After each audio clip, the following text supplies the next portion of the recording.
Hello buddies, welcome to our channel. कैसे हैं आप? होप है बढ़िया होंगे। चलिए शुरू करते हैं आगे की स्टोरी को। पछतावा, जल्द ऑफिशियली तुम मेरी बन जाओगी। इन सभी बईग्स में गिफ्ट था क्योंकि तीनों भारद्वाज फैमिली में पहली बार गए थे, इसलिए सबने उन्हें कुछ ना कुछ गिफ्ट किया था। नियति के लिए भी बहुत सारे गिफ्ट थे जिसे जय और आकाश ने पकड़ रखा था। हॉल में सब बैठे हुए थे। रूही और नेहा ने भी अपना काम खत्म कर दिया था, पर वो आज हुई बेइज्जती को भूल ही नहीं पा रहे थे। उन चारों को आते देख सब उनकी तरफ देखने लगे। उनके हाथ में इतना सारा बैग देखकर वो थोड़े हैरान थे। वहीं आरती जी ने उनकी तरफ देखा, वो जानना चाहती थी कि उनके घरवाले कैसे हैं। अब आगे नियति को इन सब से बात करने का या अपनी सो कॉल्ड माँ की बातों का जवाब देने का बिल्कुल भी मन नहीं था। इसलिए वो बोली, भाई मैं रूम में जा रही हूँ, आप बाद में मेरी गिफ्ट मेरे रूम में ही भेज देना। उसके छोटे मामा जी ने आज उसे इतना खिलाया था कि उसे हजम करने के लिए ही शायद उसे 2 दिन लग जाएंगे। अब उसे फ्रेश होकर सोना था बस। ठीक है, तुम जाओ प्रिंसेस, तुम थक गई हो। मैं तुम्हारी गिफ्ट्स तुम्हारी रूम में रख दूंगा। जय बोला तो नियति वहां से ऊपर चली गई। आकाश और आदित्य वहीं सोफे पर बैठ गए। आदित्य बोला, मोम आज मैंने एक्स्ट्रा खाना खाया है। नियति की जो छोटे मामा जी हैं ना, वाह वो क्या खाना बनाते हैं। ऐसा खाना तो हमारे घर की सेफ भी नहीं बना सकते हैं। और उन्होंने नियति के लिए उसकी पसंद की हर एक डिश को आज बनाया था। आदित्य फिर से केशव जी की कुकिंग की तारीफ की पुल बांधने लगा। वहीं उसकी बात सुनकर आकाश ने सिर हिला दिया। आदित्य खाते वक्त फिर आते वक्त कार में केशव जी की खाने की 100 बार तारीफ कर चुका था। तभी आरती जी स्माइल करते हुए केशव जी को याद करते हुए बोली, हाँ मेरे केशव भाई इंडिया की टॉप सेफ में से एक है।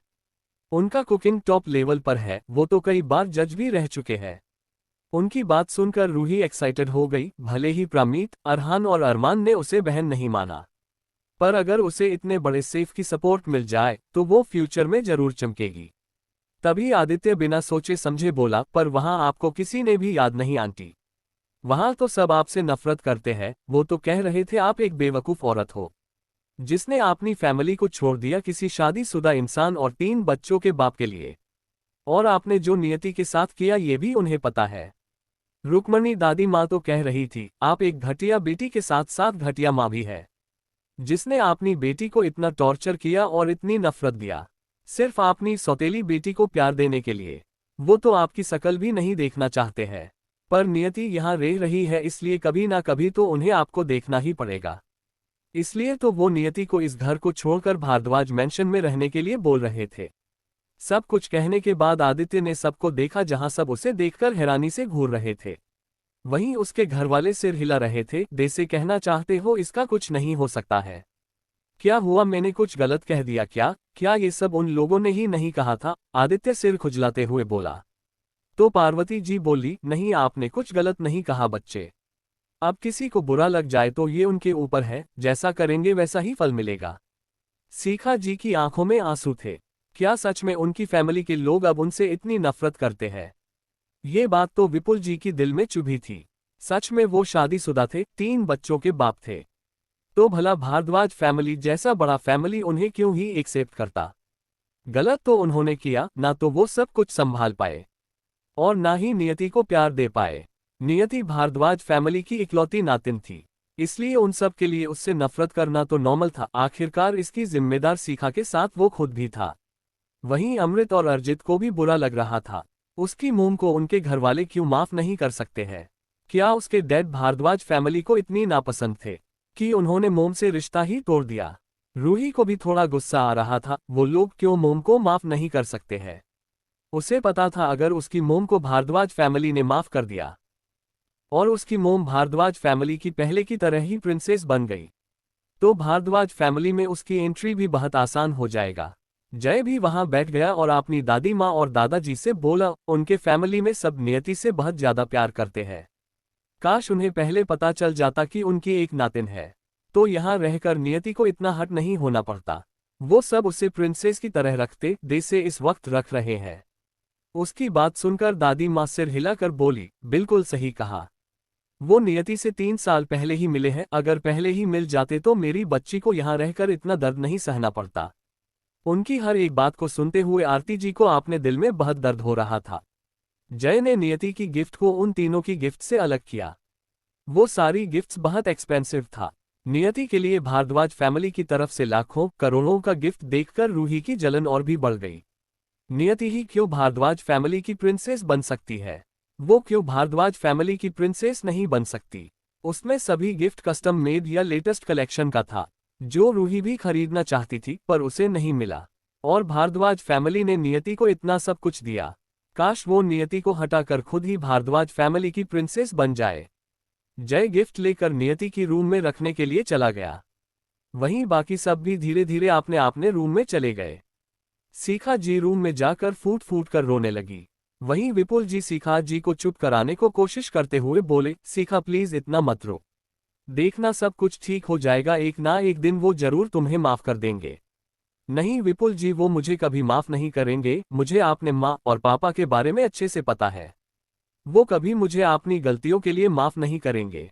मैंने उनकी अगेंस्ट जाकर आपसे शादी किया तो उन लोगों ने मुझसे सारा रिश्ता तोड़ दिया, और अब तो उन्हें ये भी पता है कि मैंने नियति के साथ कितनी ज्यादा नाइंसाफी किया, तो वो लोग मुझे कभी माफ नहीं करेंगे। मैंने जो किया उसकी माफी नहीं है विपुल जी, इसमें ज्यादा गलती मेरा है। शिखा, अगर मैं इतना इनसिक्योर नहीं होता तो तुम कभी नियति से नफरत नहीं करती, और ना ही नियति को इतना ज्यादा सफर करना पड़ता।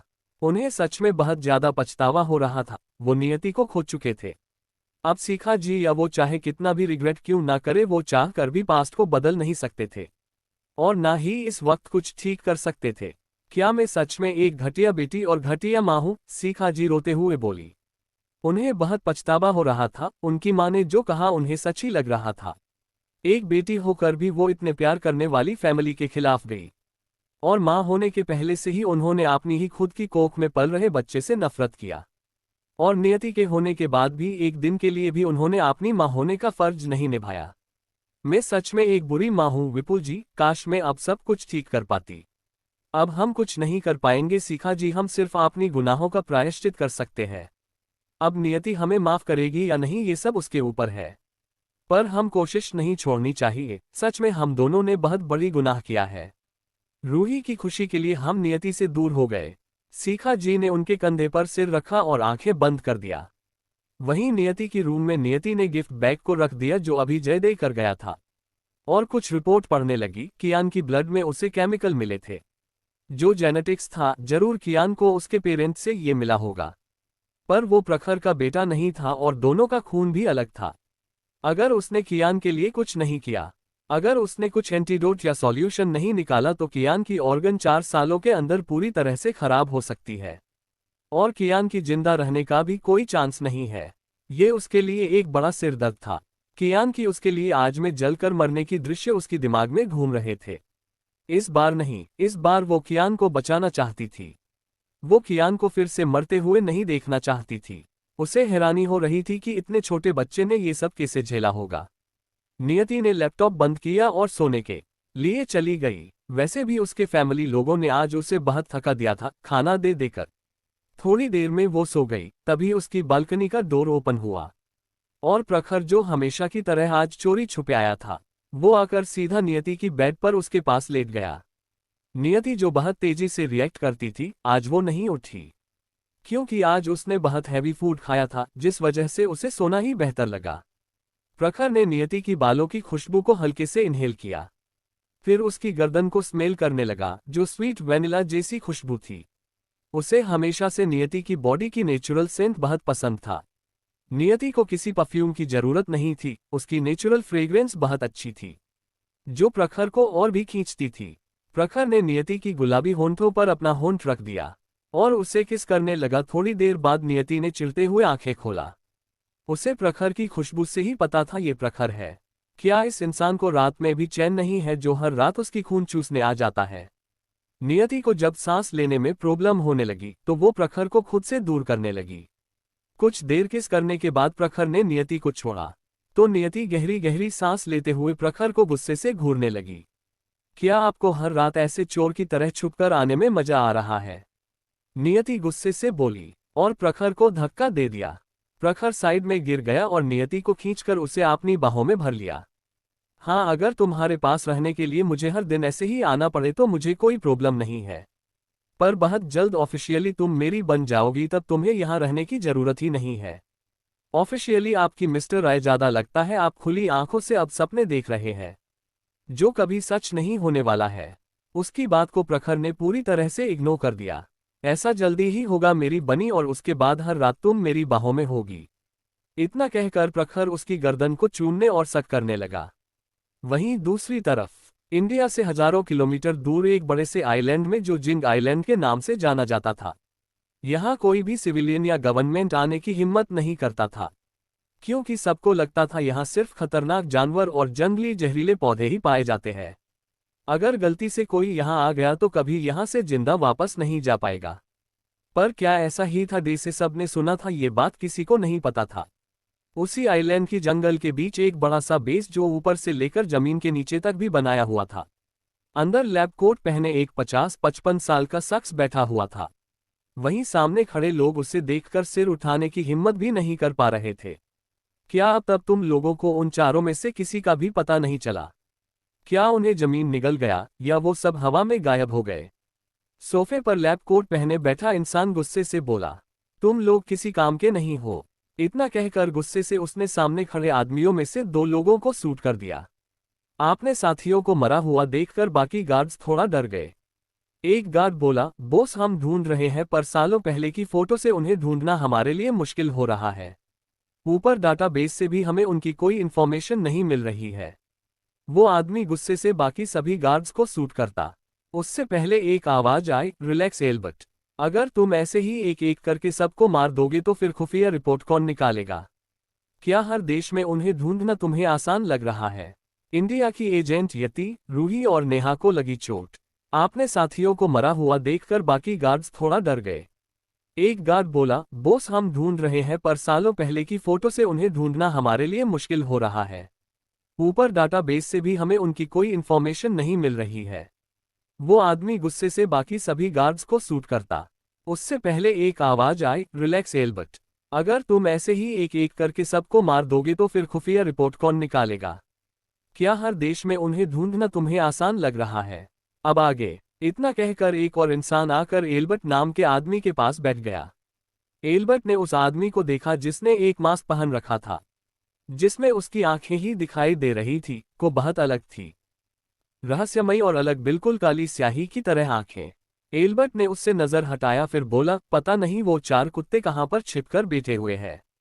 एक बार वो 4 लोग हमसे मिल जाए तो मैं उन पर एक और एक्सपेरिमेंट करूंगा।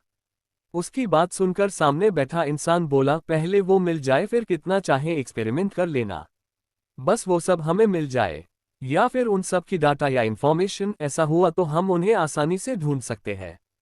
सबके पास कोई ना कोई कमजोरी होती है, जब तक उन सबकी कमजोरी हमारे पास होगी वो चारों हमारी मुट्ठी में रहेंगे। बस तुम और भी आदमी तैयार करो। इस बार ज्यादा आदमियों को इंडिया में भेजो, वहां ज्यादा चांसेस हो सकती है। उस इंसान की बात सुनकर एल्बर्ट ने हाँ में सिर हिलाया और बोला, इस बार भी एक्सपेरिमेंट फेल हो गया। उन चारों के बाद तो एक भी एक्सपेरिमेंट कामयाब नहीं हुआ। ऊपर से बच्चों को गवर्नमेंट ढूंढ रही है, अब ज्यादा बच्चों को उठाना भी पॉसिबल नहीं है। उसकी बात सुनकर सामने बैठे इंसान की नजर गहरी हो गई। वो उसे देखते हुए बोला, पता करो इस बार जो बच्चे आने वाले थे वो कैसे गायब हो गए। समुंदर के बीच से ही बच्चों के साथ शिप भी गायब हुई है। तुम्हें इस पर ध्यान देना चाहिए। इस आइलैंड के बारे में किसी को पता ना चले, वही बेहतर है। उस इंसान की बात सुनकर एल्बर्ट बोला, रिलैक्स, चाहे कुछ भी हो, गवर्नमेंट का शक कभी भी मुझ पर या तुम पर नहीं जाएगा। आखिरकार तुम दुनिया के लिए और गवर्नमेंट के सामने सबसे अच्छा इंसान हो। तुम्हें तो हमेशा ऐसे ही चैरिटी करनी चाहिए। और मेरे बारे में तो कुछ नहीं है, क्योंकि दुनिया की नज़रों में तो मैं कब का मर चुका हूं। फिर भी तुम्हें केयरफुल रहना चाहिए, ताकि आगे कुछ भी प्रॉब्लम ना हो। और खास करके इंडिया में आपने लोगों को और गैंग्स को सबसे ज्यादा केयरफुल रहने के लिए बोलो। सुना है वहां एक खतरनाक सीक्रेट एजेंट है, एजेंट यति। वो लड़का है या लड़की किसी को नहीं पता, पर जो एक बार केस उसके पास आ जाता है, चाहे दुश्मन कोई भी क्यों ना हो, वो उसका नामो निशान मिटा देता है। वो इंडियन गवर्नमेंट की रूल को भी फॉलो नहीं करता है। वो तो इंडिया की राष्ट्रपति के बात को भी नहीं मानता। उल्टा गवर्नमेंट भी उसके हिसाब से चलती है। एक और बात यह है कि ना ही उसे 4 सालों से कोई आज तक कॉम्बैट में हरा पाया है। उसकी बात सुनकर एल्बर्ट भी थोड़ा सोच में पड़ गया और बोला, अगर ऐसा इंसान हमारे साथ जुड़ जाए तो कितना अच्छा होगा। फिर हमें कोई रोक टोक नहीं, हम इंडिया ने आपने वेपन भेज सकते हैं और आपने मिशन को और भी तेजी से पूरा कर सकते हैं। हाँ, पर उसे ढूंढना इतना आसान नहीं, उसके मर्जी के बिना तो कोई भी उसे काम करने के लिए ऑर्डर नहीं दे सकता। सुना है Indian army, special force, ministry, पारा फोर्स सब उसे अपने तरफ लाना चाहते थे ताकि वो उनके टीम में शामिल होकर उनके लिए काम करे। पर कोई भी उसे अपनी तरफ नहीं ला सका, वो पूरी तरह से एक आज़ाद पंछी है। अगर मैं उसे ढूंढ सकता तो मैं उसे जरूर इस दुनिया की पिंजरे में कैद करता। एल्बर्ट ने सिर हिला दिया, फिर गार्ड्स को वहां से जाने के लिए बोला। वहीं दूसरी तरफ सुबह का वक्त नियति जब उठी तब तक प्रखर वहां से जा चुका था। नियति अपनी डेली रूटीन को फॉलो करके नहाने के लिए चली गई। वहीं प्रखर अपने कार में बैठकर नियति को बालकनी से अंदर जाते हुए देख रहा था। वो 4 बजे ही नीचे आ गया था, पर अपने कार में बैठकर वो नियति को बालकनी की तरफ ही देखे जा रहा था। जब नियति को उसने अच्छे से देख लिया तो इसके दिल को सुकून मिला। पिछली जिंदगी में भी वो ऐसे ही सीसीटीवी के जरिए नियति को घर में हर जगह देखता रहता था, पर नियति के बारे में कहीं उसके दुश्मन को पता ना चल जाए, नियति को भी उसके दुश्मन कहीं टारगेट ना करे, ये सब सोचकर वो नियति से दूर ही रहता था और नियति को हमेशा घर पर ही रखता था। नियति बाहर नहीं आती थी तो वो बिल्कुल सेफ रहती थी। जिस दिन वो अकेली उसके गार्ड्स के बिना बाहर आए, उस दिन उसने अपनी बनी को खो दिया था। उसने खुद को भी उसमें खो दिया और कियान को भी खो दिया। इस बार वो ऐसा कुछ भी नहीं होने देने वाला था। वो इस बार अपनी बनी अपने होने वाले बच्चे और कियान को प्रोटेक्ट करेगा। इस बार तो उसकी बनी भी दुश्मनों को मार सकती थी। ये सोचते हुए वो वहां से चला गया। वहीं नियति बात लेकर नीचे आए। आज उसकी एक मीटिंग था। ऊपर से संभव जी उसे बार बार कॉल कर रहे थे। आज उनकी घर में उनके बेटे की वेलकम पार्टी थी, इसलिए नियति को वहां जाना था। संभव जी बहुत बड़े बिजनेसमैन या ज्यादा अमीर तो नहीं थे, पर वो बहुत ही ज्यादा ईमानदार इंसान थे। वो नियति के साथ कई बार काम कर चुके थे। जब नियति ने पहले अपनी कंपनी को एस्टेब्लिश किया था, तब भी संभव जी ने नियति के साथ उस पर भरोसा करके प्रोजेक्ट किया था। नियति की कंपनी भले ही 1 साल के अंदर एशिया की टॉप कंपनी बन गई, पर नियति ऐसी इंसान थी जो अच्छाई के बदले अच्छाई ही वापस करती थी। ऊपर से संभव रॉय उससे बेटी मानते थे। जब पहले नियति ने बिजनेस की दुनिया में कदम रखा, संभव जी तब से उसके साथ थे, तो अब वो संजय जी को नहीं छोड़ सकती थी। सब हॉल में बैठे हुए थे। जय और आकाश, आदित्य ने जब नियति को देखा, उन तीनों ने उसे अपने पास बुला लिया। नियति भी जाकर उनके पास बैठ गई और सब बातें करने लगे, दादाजी, दादी माँ और बुआ जी के साथ।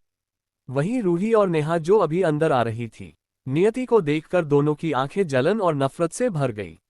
अभी वो दोनों खून मिट्टी से सने हुए थे। गार्डनिंग करना उन्हें पहाड़ तोड़ने जितना मुश्किल लग रहा था।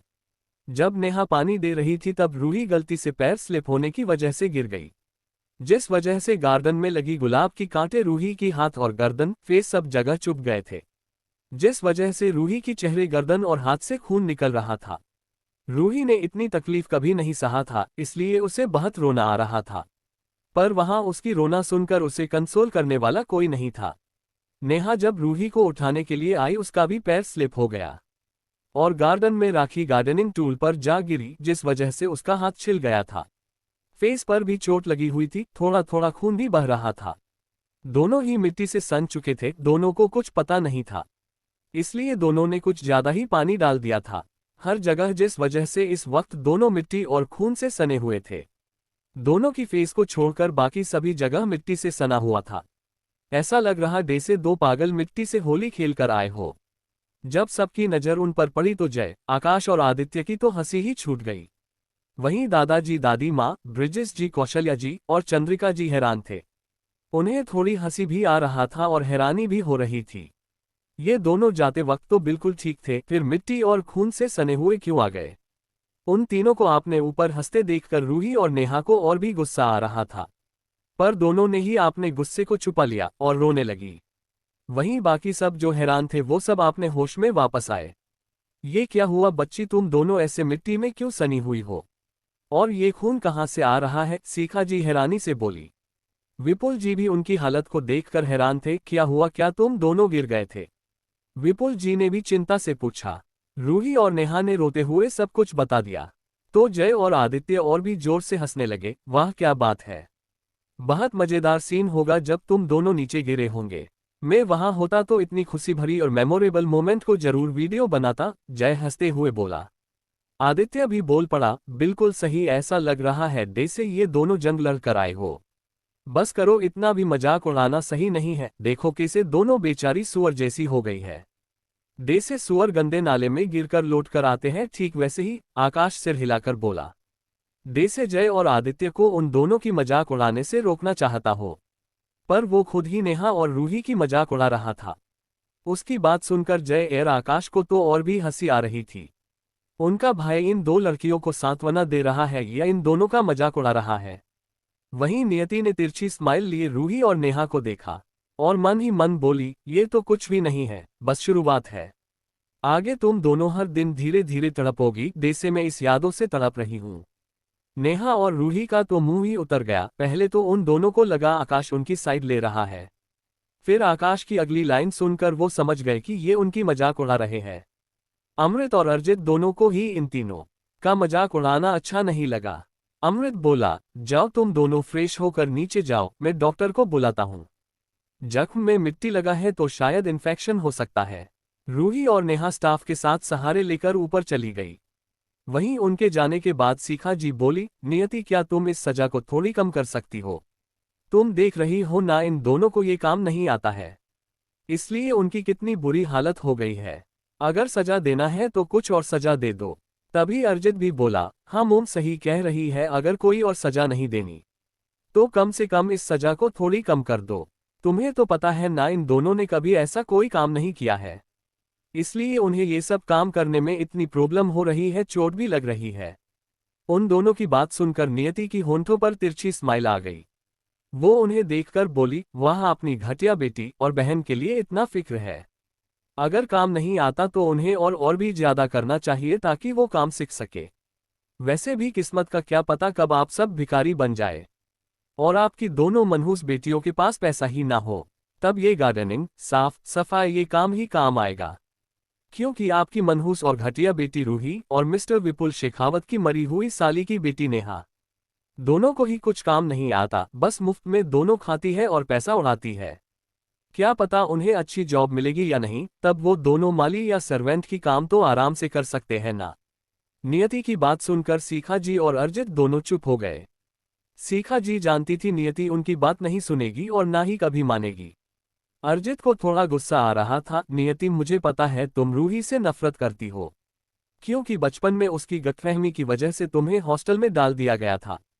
पर इतनी भी बेरहम मत बनो, मैं तो सोच रहा था हम सब माफी मांगेंगे और तुम्हें टाइम देंगे तो तुम एक दिन हमें माफ कर देगी, पर तुम तो और भी नफरत कर रही हो। उसकी बात सुनकर जय गुस्से में अर्जित को कुछ कहने वाला था। नियति ने उसे रोक दिया और अर्जित को देखकर ठंडे भाव से बोली, मिस्टर अर्जित लगता है तुम काफी फ्री हो, इसलिए तुम इतना ज्यादा बकवास सोचने लगे हो कि मैं कभी तुम सबको माफ कर दूंगी। क्या तुम्हें याद है जब मैं छोटी थी और रूही ने मुझे गार्डन में धक्का दे दिया था, तब मुझे भी इतनी चोट लगी थी, तब मैं भी उस कांटे से जख्मी हुई थी, जिससे आज तुम्हारी सो कॉल्ड घटिया मनहूस दो कौड़ी की रूही भी जख्मी हुई है। उस दिन तो तुमने और इस घटिया औरत सीखा शेखावत, ये घटिया नाकारा आदमी विपुल शेखावत, सबने यही कहा था कि ये बस एक छोटी चोट है और रूही ने जानबूझकर मुझे धक्का नहीं दिया था, बस कुछ थोड़ा कांटा ही तो लग गया है। 3 नियति की पास्ट दर्द। क्या तुम्हें याद है जब मैं छोटी थी और रूही ने मुझे गार्डन में धक्का दे दिया था, तब मुझे भी इतनी चोट लगी थी, तब मैं भी उस कांटे से जख्मी हुई थी, जिससे आज तुम्हारी सो कॉल्ड घटिया मनहूस दो कौड़ी की रूही भी जख्मी हुई है। उस दिन तो तुमने और इस घटिया औरत सीखा शेखावत, ये घटिया नाकारा आदमी विपुल शेखावत, सबने यही कहा था कि ये बस एक छोटी चोट है और रूही ने जानबूझकर मुझे धक्का नहीं दिया था, बस कुछ थोड़ा कांटा ही तो लग गया है। अब आगे तो फिर अब भी तो वही हुआ है, आपकी प्यारी बेटी को भी तो थोड़ा चोट लगा है। भला छोटे छोटे कांटे से किसी को ज्यादा चोट कैसे लग सकता है? आपको नहीं लगता आप दोनों कुछ ज्यादा ही ओवर रिएक्ट कर रहे हो? ये बस कांटा ही तो है, थोड़ा मेडिसिन लगाने से बिल्कुल ठीक हो जाएगा। इतनी सी चोट से आपकी प्यारी मनहूस बेटी बहन मरेगी नहीं। ज्यादा चिंता करने की कोई जरूरत नहीं है। और मिस्टर अर्जित शेखावत, आपसे किसने कह दिया कि मैं इस जिंदगी में कभी भी आपको माफ करूंगी? क्या मैं अब आपसे थोड़ा कम नफरत और घिन करने लगी हूं, जिस वजह आपने गलती से ये सोच लिया कि मैं आपको कभी माफ करूंगी? नियति की आंखों में खतरनाक चमक थी और नफरत थी। उसकी आवाज हमेशा की तरह बर्फ की तरह कोल्ड हो गई थी। कुछ दिन से जय, दादाजी दादी माँ की वजह से, फिर बुआ जी की फैमिली और आकाश, आदित्य की आने की वजह से वो इन लोगों को ज्यादा कुछ नहीं बोलती थी। वो उनके साथ बेहेज करके अपना टाइम खराब नहीं करना चाहती थी। और ऊपर से जय, आकाश और आदित्य, उसके ये तीनों भाई ही उसके लिए बोल देते थे। इसलिए वो सोच रही थी इन पर अपनी एनर्जी वेस्ट ना करे। पर लगता है उसकी चुप रहने से ये लोग कुछ ज्यादा ही उम्मीद लगा के बैठे हैं कि वो उन्हें कभी माफ कर देगी या उसकी नफरत इन सब के लिए कम हो जाएगी। वहीं नियति की बात सुनकर और उसकी पहले की तरह ही ठंडे भाव को देखकर सब उदास थे। जय, आकाश और आदित्य ने नियति को देखा। उनकी इस प्यारी सी छोटी बहन ने यहाँ रहकर क्या क्या सहा होगा, इसका तो अंदाजा भी वो नहीं लगा पा रहे थे। पर तीनों को ही विपुल जी, शिखा जी और रूही पर सबसे ज्यादा गुस्सा आ रहा था। उनके लिए ये तीनों अमृत और अर्जित से भी ज्यादा घटिया थे। इनमें से कोई भी नियति की फैमिली मेंबर कहलाने की लायक नहीं था। विपुल जी, शिखा जी, यहाँ तक कि अमृत की आंखों में भी आंसू झलक आया था। नियति ने जो कहा वो झूठ नहीं था, बचपन में ऐसा ही हुआ था। जब नियति 4 साल की थी तब रूही और वो गार्डन में थे। नियति स्टाफ के साथ थी और फूलों के साथ खेल रही थी। वहीं रूही भी तब 7 साल की थी और वापस स्कूल से घर आ रही थी। फिर पता नहीं क्या हुआ जब स्टाफ दूर चली गई थी। उन दोनों के बीच शायद कुछ झगड़ा हुआ था, जिस वजह से रूही की हाथ से नियति को धक्का लग गया था और नियति गार्डन में गिर गई थी, जिस वजह से गुलाब की पौधे से उसकी फेस, हाथ, बॉडी में कई जगह कांटा चुभ गया था और खून भी बह रहा था। और जब नियति रोने लगी तो रूही भी डर से रोने लगी थी। उसे डर था कि कहीं उसकी वजह से नियति को चोट आए है। इस वजह से सब उससे गुस्सा ना हो जाए या उसे ज्यादा पनिश ना करे। और जब सबने रूही से सुना कि गलती से उसका हाथ नियति को लग गया और उसे डर है कि मोम, डैड, भाई सब उससे गुस्सा हो जाएंगे और उसे बुरी बच्ची समझेंगे, इसलिए उसे डर लग रहा था और वो रो रही थी। तो सबका प्यार कंसर्न नियति के लिए गायब हो गया और सब रूही को संभालने लगे। शिखा जी ने भी नियति पर ध्यान नहीं दिया, जिसकी छोटे से बॉडी पर कितनी कांटा लगा था, जिस वजह से उसकी एक साइड फेस, गर्दन, हाथ से खून आ रहा था। सबको तो सिर्फ रूही की पड़ी थी ताकि रूही उनकी प्रिंसेस ना रोए। इसलिए विपुल जी ने बस नियति के लिए डॉक्टर को कॉल करके बुला लिया और उस पर ध्यान देना जरूरी नहीं समझा। और शिखा जी तो रूही को गोद में लिए उसे चुप करवा रही थी। डे से पता नहीं रूही को कितनी ही दर्द हो रहा हो और वो मरने वाली हो। उन्होंने तब रूही को चुप करवाने के लिए ही ये कहा था कि नियति को बस कांटे से ही तो छोटी सी चोट लगी है, ये कोई बड़ी बात नहीं है, इसलिए रूही को इतना ज्यादा स्ट्रेस लेने की या रोने की जरूरत नहीं है। अमृत और अर्जित ने भी रूही को यही समझाया कि ये नियति की बस छोटी चोट लगी है, कोई गंभीर बात नहीं है, थोड़ा मेडिसिन लगाकर चोट ठीक हो जाएगा, ताकि बस रूही का रोना बंद हो जाए। पर उस मासूम 4 साल की नियति की फिक्र किसी को भी नहीं थी। वो पुरानी बातें सोचते हुए सबकी आंखों में आंसू आ गए थे। सबको समझ में आ रहा था कि नियति को उस वक्त कितनी ज्यादा तकलीफ हुई होगी। उस वक्त तो वो सिर्फ 4 साल की छोटी सी बच्ची थी और उन सब ने क्या किया, उसे संभालने की जगह रूही को संभालने में लग गए और नियति की चोट और उसकी दर्द को पूरी तरह से नजरअंदाज कर दिया। वो सब सच में नियति की नफरत के ही काबिल थे। जब रूही इतनी बड़ी हो, कभी वो कांटे से चुभने का दर्द नहीं सह पा रही है, तो नियति उस वक्त बच्ची थी, उसने कैसे सहा होगा ये दर्द। और जब डॉक्टर उसकी इलाज करने आए तब नियति को बहुत दर्द हो रहा होगा। फिर भी कोई उसके पास बैठने को नहीं आया, सब रूही के पास ही रहे ताकि रूही इस बारे में सोचकर और ज्यादा ना रोए। इस वक्त विपुल जी को तो खुद पर ही शर्म आ रही थी, कैसे बाप थे वो। वहीं बुआ जी, ब्रिजेश जी, संग्राम जी और चंद्रिका जी तो हैरान थी। क्या बचपन में नियति ने इतना सब कुछ सहा था? लगता है उन्होंने बस कुछ ही इंसिडेंट सुना है, वरना नियति की जिंदगी तो और भी तकलीफ से गुजरी है। भला कोई इतनी छोटी सी बच्ची के साथ इतना बुरा कैसे कर सकता है? दोनों ही विपुल की बेटी, फिर दोनों में इतना भेदभाव क्यों था? उन सब को अब विपुल और शिखा के साथ अमृत और अर्जित पर भी हद से ज्यादा गुस्सा आ रहा था। तभी दादाजी बोले, इसकी जिम्मेदार मैं भी हूं, बच्ची अगर मैं ठीक होता और हॉस्पिटल में पड़ा ना रहता तो किसी की भी हिम्मत नहीं होती मेरी बच्ची को हाथ लगाने की।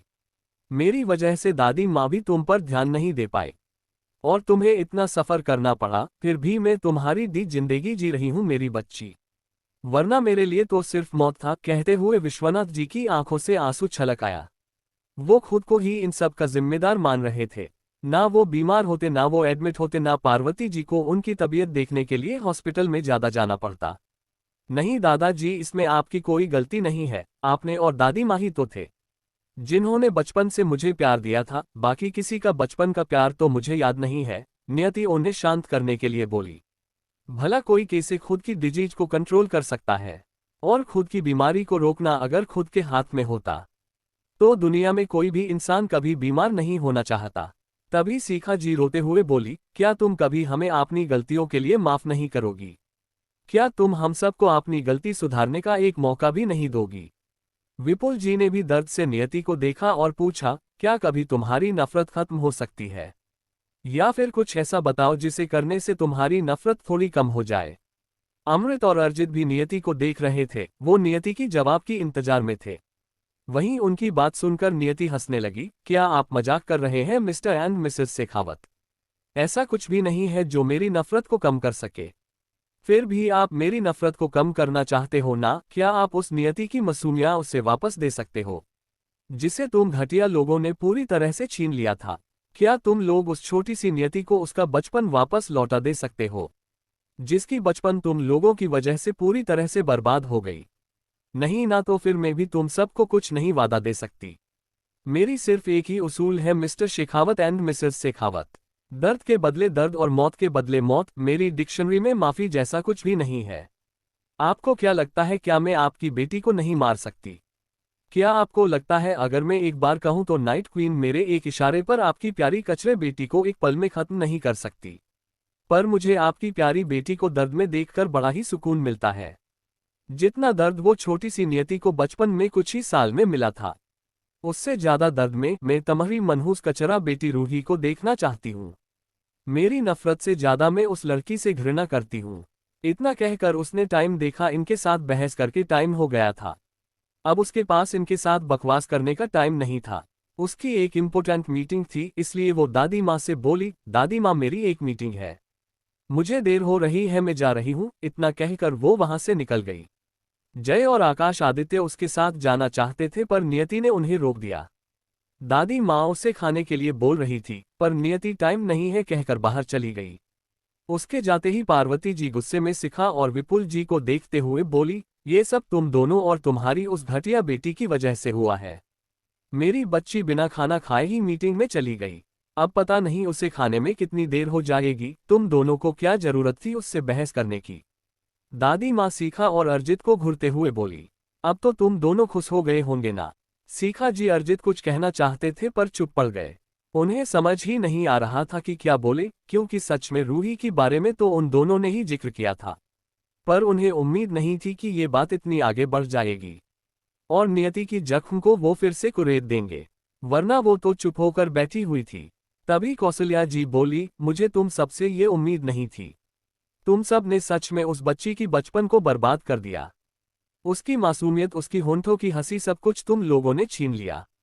आरे कैसे माँ बाप हो तुम दोनों? विपुल रूही की तरह नियति तुम्हारी बेटी है, फिर तुम एक बाप होकर भी तुमने इतना भेदभाव कैसे किया?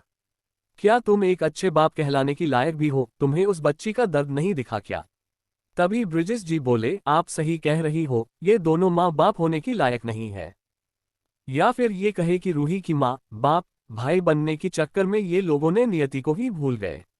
ये लोग भूल गए कि नियति भी इनकी बेटी है।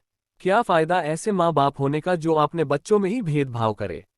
विपुल तुम सच में एक अच्छा बाप बनने में फेल हो गए और इस वजह से तुम सब ने नियति को पूरी तरह से खो दिया। जितना मैं 3 दिनों में ही नियति को समझा हूं, अब उसकी आंखों में तुम सब के लिए नफरत है और मुझे नहीं लगता कि वो तुम सबको कभी माफ करेगी। मैंने सुना है कि वर्ल्ड वाइड एंटरटेनमेंट कंपनी की ओनर अपनी हर फैसलों को लेकर बहुत श्योर रहती है। अगर उसने डिसाइड किया है तो वो करके रहेगी, और अगर उसने कहा है कि वो तुम सबको कभी माफ नहीं करेगी तो फिर तुम लोगों को माफी के बारे में भूल जाना चाहिए। तभी रूही और नेहा फ्रेश होकर ड्रेस चेंज करके नीचे आए। अभी भी उनकी चोट से हल्का खून आ रहा था। वहीं रूही और नेहा ने नीचे आकर अजीब माहौल को नोटिस किया। क्या हुआ? वो दोनों ही कंफ्यूज थे। जब वो ऊपर गए थे तब तो ये लोग उन्हें लेकर कितना कंसर्न थे, पर अब ऐसा क्यों लग रहा है जैसे फिर से सबका ध्यान उन पर से हट गया हो? रूही को देखकर जय, आकाश और आदित्य की आंखों में गुस्सा उतर आया। ये लड़की बहुत चालबाज है, झूठी भी है, इसने जरूर जानबूझकर नियति को बचपन में धक्का दिया होगा। तभी डॉक्टर भी आ गए। रूही और नेहा सोफे पर बैठ गई। कुछ कांटे रूही की स्किन में रहकर टूट गई थी, जिसे डॉक्टर निकाल रहे थे। वहीं रूही दर्द से चिल्लाए और रोते हुए बोली, मोम, डैड बहुत दर्द हो रहा है। पर विपुल जी या सीखा जी कोई उसके पास गए। 4 रूही की बुरी हालत, पागल डॉक्टर। रूही को देखकर जय, आकाश और आदित्य की आंखों में गुस्सा उतर आया। ये लड़की बहुत चालबाज है, झूठी भी है, इसने जरूर जानबूझकर नियति को बचपन में धक्का दिया होगा। तभी डॉक्टर भी आ गए। रूही और नेहा सोफे पर बैठ गई। कुछ कांटे रूही की स्किन में रहकर टूट गई थी, जिसे डॉक्टर निकाल रहे थे। वहीं रूही दर्द से चिल्लाए और रोते हुए बोली, मोम, डैड बहुत दर्द हो रहा है। पर विपुल जी या सीखा जी कोई उसके पास गए। अब आगे कोई उसके पास नहीं गए, ना उसके डैड, ना मोम, ना भाई। ये देखकर रूही हैरान थी। उसे नहीं पता था कि यहाँ क्या हुआ है। उसे नहीं पता था कि नियति की बातों की वजह से इस वक्त सब गिल्ट में है, इसलिए उसके पास नहीं आ रहे हैं। नियति की ट्रीटमेंट के वक्त भी तो उन्होंने उसे अकेला छोड़ दिया था। रूही की अगर वो लोग अब इतनी ज्यादा केयर करेंगे तो जरूर नियति की नफरत बढ़ जाएगी। उसे इस बार सच में बहुत ज्यादा दर्द हो रहा था, क्योंकि कई जगह पर कांटे लग गए थे। डॉक्टर जब उस टूटे हुए कांटे को निकाल रहे थे तो रूही को बहुत दर्द हो रहा था। इस बार वो दर्द में होने का नाटक नहीं कर रही थी। फिर भी उसके मोम, डैड, भाई कोई उसे संभालने के लिए नहीं आया। ये क्या ही रहा है। पहले तो उसे थोड़ा सा चोट लगने पर सब उसके पास बैठे रहते थे। अगर वो थोड़ा भी रो देती थी तो सब उसके पास ही उसकी हाथ पकड़कर बैठे रहते थे। जब तक उसकी दर्द खत्म नहीं होता था तब तक ये सब उठते नहीं थे और कहते थे, हमारी प्रिंसेस की दर्द हमें लग जाए। और आज जब सच में इतनी जख्म लगी है, कोई उसकी तरफ देख भी नहीं रहा है। ये देखकर तो उसे सच में और भी दर्द होने लगा और वो दर्द की वजह से रोने लगी। उसे रोते देख जय, आकाश और आदित्य को हंसी आ रही थी। जय हंसते हुए बोला, वाह क्या सीन चल रहा है, बिल्कुल मूवी में विलियन जैसे नकली रोने की एक्टिंग करके सबको फंसता है। बिल्कुल वैसा ही लग रहा है इसकी एक्टिंग। काश पॉपकॉर्न होता तो और भी मजा आ जाता। आदित्य भी हंसते हुए बोला, हाँ कोई नहीं, अभी मंगवा दे, बैठकर एंजॉय करेंगे। दोनों हंसने लगे। वहीं आकाश ने अपनी हंसी रोक लिया। वहीं बाकी सब ने सिर हिला दिया जैसे परेशान हो। वहीं रूही तो एक पल के लिए रोना ही भूल गई। उसका चेहरा भी काला पड़ गया। वहीं अरिजीत और अमृत ने उन दोनों को थोड़े गुस्से में देखा पर कुछ नहीं बोले। वहीं वो डॉक्टर अपनी हंसी रोकने की कोशिश कर रहा था। उसने रूही को ऐसे रोते देख भी मुंह बना लिया और मन ही मन बोला, बहुत मजा आता होगा ना इसे। इसकी हिम्मत कैसे हुई हमारी मैडम बॉस से पंगा लेने की। पता नहीं क्या किया है इसने, जो मैडम इससे ऐसी सजा दे रहे हैं। वो बिना कोई एनेस्थीसिया या दर्द कम करने की दवाई दिए बिना ही कांटे निकाल रहा था। जो कांटा उसकी स्किन में ही घुसकर टूट चुका था उसे वो बेग से निकाल रहा था। जैसे आज ही नया नया ये सब सीख कर आया हो। उसे रूही की दर्द से कोई लेना देना नहीं था। रूही की चीखने चिल्लाने से उसे बस इरिटेशन हो रही थी। वो मुंह बना रहा था। उसके चेहरे पर मास्क था इसलिए कोई देख नहीं पा रहा था। ये सच में कोई ट्रेन्ड डॉक्टर नहीं था जिसे अमृत ने बुलाया था। ये तो वो डॉक्टर ही नहीं था। वो डॉक्टर तो आराम से बाहर गाड़ी में बैठकर चिप्स खा रहा था। और ये जो लड़का आया था रूही की ट्रीटमेंट करने, इसने तो कल ही मेडिकल टीम ज्वाइन किया था। उसकी मार्क अच्छे नहीं थे कि जो उसे किसी मेडिकल कॉलेज में एडमिशन मिल जाता। फिर भी वो दिन रात डॉक्टर कैसे ट्रीटमेंट करते हैं, क्या मेडिसिन लेते हैं, ये इंटरनेट पर देखता रहता था। इसलिए वो नियति की एक ट्रेनी डॉक्टर के पास कल उसकी पैर पकड़कर आ गया था, ताकि वो कंपाउंडर भी हो तो बन सके। और ऐसे भी लैब में ऐसे कई लोगों की जरूरत होती थी। इसलिए उस डॉक्टर से इसे उसकी सीखने की जुनून को देखकर रख लिया और कल से ही वो इसे सीख रहा था। और ये लड़का ये भी सीखने के लिए इतना उतावला था कि उसके पीछे पीछे घूम घूम कर सीखने लगा था। इसलिए आज जब रूही की ट्रीटमेंट के लिए उस डॉक्टर को विपुल जी ने कॉल किया तो वो डॉक्टर ने इस लड़के को ही ट्रीटमेंट करने को भेज दिया, ताकि रूही को परेशान करके नियति के लिए बदला ले सके। पहले उसने देखा कि कैसे ये लोग बस महीने में एक बार हॉस्पिटल में आते थे। उसने दादाजी और दादी माँ की मुंह से भी सुना था कि इस फैमिली के सभी लोग बेकार है और पहले उसकी बॉस को परेशान करते थे जिसे वो गॉड डॉक्टर बुलाती थी। इसलिए आज जब उसे मौका मिला तो वो कैसे इस मौके को हाथ से जाने देने वाली थी। रूही को ऐसा लग रहा था जैसे ये डॉक्टर उसकी जान लेना चाहता है। कॉटन से उसकी फेस में वो ब्लड को ऐसे क्लीन कर रहा था डे से रूही की मुंह पर पत्थर मार रहा हो। उसे तो डाउट हो रहा था कि ये कोई डॉक्टर है भी या नहीं, पर फिर भी ये कुछ भी नहीं बोली। इस डॉक्टर को उसके डैड ने बुलाया था, क्या उन्होंने नकली डॉक्टर को बुलाया होगा? वहीं जब अरिजीत ने देखा रूही को इतना दर्द हो रहा है, तो वो खुद को और ज्यादा रोक नहीं पाया और रूही की हाथ को पकड़ लिया और उस लड़के को देखकर थोड़े गुस्से में बोला, तुम डॉक्टर हो ना? ऐसे क्यों ट्रीटमेंट कर रहे हो? देख नहीं रहे हो मेरी प्रिंसेस को कितना दर्द हो रहा है? वहीं नेहा भी उस डॉक्टर की ट्रीटमेंट स्टाइल को देखकर डर रही थी। ये डॉक्टर उसे डॉक्टर नहीं, बेकार का कंपाउंडर से भी गया गुजरा लग रहा था। तभी वो लड़का जो अब तक मास्क के पीछे हंस रहा था, वो उठकर खड़ा हो गया और बोला, ठीक है, अपनी प्रिंसेस की कहीं और ट्रीटमेंट करवा लो। मुझे बुलाकर मेरा टाइम क्यों बर्बाद किया? अगर इस घर से किसी ने कॉल नहीं किया होता तो मैं क्या अपनी खुशी से आता? मेरे पास भी टाइम नहीं है, मेरा एक सर्जरी है। इनकी फेस में कांटा लगकर टूट गया है, इसलिए उसे निकालते वक्त दर्द तो होगा ही। पर ये लड़की थोड़ी सी दर्द सह नहीं पा रही है, बकरी की तरह चिल्ला रही है। मैंने आज तक ऐसी पेशेंट कभी नहीं देखा। अब तुम ही खुद की बहन की इलाज कर दो। इतना कहकर वो अपने बैग में चीजें रखने लगा। वहीं जय और आदित्य तो ठहाके लगा कर हंसने लगे। आकाश भी इस बार खुद को रोक नहीं पाया और हंसने लगा। जय बोला, डॉक्टर आपको कैसे पता इस रूही की असलियत? ये तो सच में बकरी है जो हमेशा मेमे करती रहती है। मेमे करके इसने हमेशा से दूसरों का हक, उनका प्यार, सब कुछ छीन लिया है। वाह, आपने क्या खूब पहचाना, मुझे भी यही लगता था। आदित्य भी बोल पड़ा, ये सच में हमेशा रोती रहती है, चाहे इसे कोई दर्द हो या नहीं। इसे बस यही ड्रामा आता है, ये रोती है फिर सबके आगे मासूम बनकर दूसरों को बुरी बना देती है। उन दोनों की बात सुनकर रूही को बहुत गुस्सा आ रहा था। क्या ये दोनों पागल है? उसे सच में दर्द हो रहा था। वो कोई नाटक नहीं कर रही थी। सब हैरान हो गए थे। अरिजीत का मुंह तो काला पड़ गया। क्या उसने कुछ ज्यादा ही बोल दिया, या फिर इस डॉक्टर को उसकी बातें पसंद नहीं आई? बाकी सब अरिजीत को घूरने लगे थे। विपुल जी, अमृत भी उसे घूर रहे थे। तभी शिखा जी बोली, प्लीज डॉक्टर, आप मेरे छोटे बेटे की बात को नजरअंदाज कीजिए। आप प्लीज रूही और नेहा दोनों की ट्रीटमेंट कर दीजिए। ऑलरेडी लेट हो चुका है, अगर ज्यादा देर ये कांटा उनकी स्किन में रहा तो इन्फेक्शन होगा। वो बच्चा है, आप उसकी बात मत सुनिए, आप प्लीज ट्रीटमेंट कीजिए, विपुल जी भी बोले। तो वो लड़का फिर से बैठ गया और अपनी आवाज को पहले की तरह भारी बनाकर बोला, ठीक है, पर अगली बार मुझे ऐसी बदतमीजी नहीं चाहिए। विपुल जी और शिखा जी ने हाँ में सिर हिला दिया। अरिजीत भी कुछ नहीं बोला और चुप होकर बैठ गया। वहीं इस पागल डॉक्टर से रूही को तो इस वक्त बहुत डर लग रहा था। फिर भी वो नहीं चाहती थी कि इन्फेक्शन हो और उसका चेहरा जो थोड़ा ठीक होने लगा वो फिर से खराब हो जाए, इसलिए उसने दर्द को सहने का फैसला किया। थोड़ी देर बाद मेडिसिन लगाने के बाद उसे थोड़ा बेहतर लगा। फिर उसने नेहा की ट्रीटमेंट किया, वो भी रोती चिल्लाती रही। थोड़ी देर में एक भी ट्रीटमेंट खत्म हो गया। वो लड़का बैग लेकर बाहर चला गया। सीधा जाकर वो गाड़ी में बैठा।